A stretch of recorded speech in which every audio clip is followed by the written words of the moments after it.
Nathan, owner of Rebuild the Block here, and a lot has happened on our Project Duo. Our Coastal Modern is coming to fruition, and we're starting to see the form take place as we near the completion of framing. So today I thought it would be relevant for us to cover some of the main topics that we're going to be discussing with our clients on a regular basis, or questions that come up for those that are looking to build customs, specifically around framing. Let's get to it. So as a builder, there's probably 4 main periods of time throughout the construction of the home that are the most exciting, but none more exciting than seeing the hard work of the design phase come to fruition as we move through into framing. So the first and most important item when it comes to framing is making sure that you're creating an architectural form that has functionality and usable spaces throughout the home.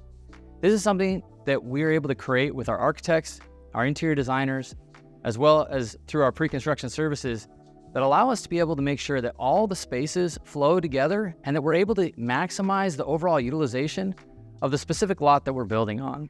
Whether it be custom or spec, this is absolutely critical to be able to get right, because once the walls start going up, it becomes much more difficult at every phase of the project to be able to make any of these major changes when it comes to the overall spaces that are created either outside or inside the home. It's at the completion of this critical stage that we're able to finally walk the home with our clients and be able to actually understand how they're going to live within the home. We're also able to go over some of the nuances that take place at the next critical step, which is roughing, that we've covered on previous videos. But since this video is focused around framing, let's move to the second item, the overall structural components that reside within this phase of building the home. So as mentioned upstairs, ultimately, the second most important thing that we're going to be focused on when it comes to framing is the structural components that reside within the home. Why is it the second most important thing? Well, if you build a home that has a lot of complexities, it might have the perfect floor plan, the form, the overall functionality of the home works great, but it gets really expensive to build if you don't take into consideration some of the structural aspects that will be created within that design. So the first thing I want to talk about is these 2 walls that located in the back of the house. This is for the guest bedroom downstairs as well as the dining room. But in this space, originally we had Simpson strong walls that were called out to be installed in this location. Now, I don't have any issues specifically with Simpson strong walls, but the complexity of putting them in place is quite a bit more complex than what's seen here. When we were able to work with the engineers to get an HD Q8 hold down that will function well for this space. So what changed in the design to get to this point? Well, simply put, the architect wanted to see 10-foot doors here in this location. And if we were able to get down to more of a standard size of 8, it allowed us to be able to have a wider wing wall on both sides, which took out the need for the structural steel required and allowed us to go with a more normal application that we would see with some sort of HDU hold down as indicated previously. So why do simple details like this matter? Well, removing some of the complexities that are unnecessary really help to save on cost and allow us to be able to get to the end result that we're looking for more cost effectively, and usually saving a fair amount of time. And by the way, by me just simply placing it here, that's obviously not installed yet. So our team will be here to be able to take care of all the hold downs before we get to strap and shear here shortly.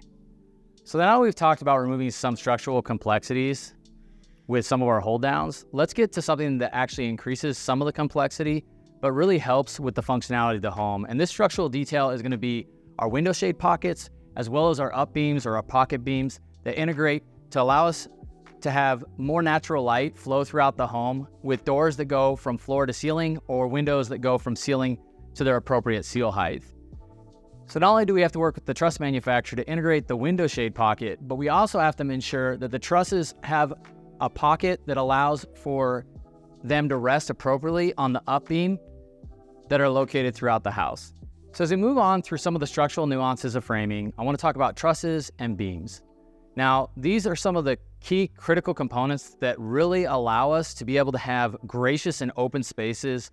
And when you really think about it, it really sets the standard for modern day building. The introduction of truss manufacturing really changed the landscape for modern design. It increased the capabilities that we have as builders to create better and more cohesive spaces throughout the home.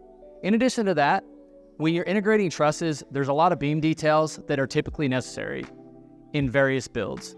However, if you could be able to reduce the overall amount of beams, such as large glulam beams throughout the house, it could really help to save on cost and also help when you get to the roughing stage as well, because simply put, a glulam beam put in the wrong location can really wreak havoc for an HVAC system or plumbing system that's being integrated into the home. Granted, at Rebuild the Block, our focus during our pre-construction services phase is to ensure that glulam beams are placed appropriately throughout the home and still allowed to function with the other systems that will be coming in the next stage. Trusses can be pretty complex, but they really open up the overall design ideas that can be accomplished within the home. Simply put, a combination of floor trusses and roof trusses really help with the structural integrity of the home and will allow your home to stand the test of time. We hope that you found this video today informative as it relates to wood construction here in the US. A majority of homes in the residential sector are built with lumber, and we couldn't be happier with how some of our homes are coming together, and the details that we have created with our design team are helping to create modern day living spaces that are amazing for our clients and any of the future residences that we have a pleasure of building. If you like some of this content, please hit that subscribe button below. And more importantly, if you have any interest in any of the topics that were discussed today, feel free to reach out in the DMs below or any of our social media channels. And as always, we hope you have a great day.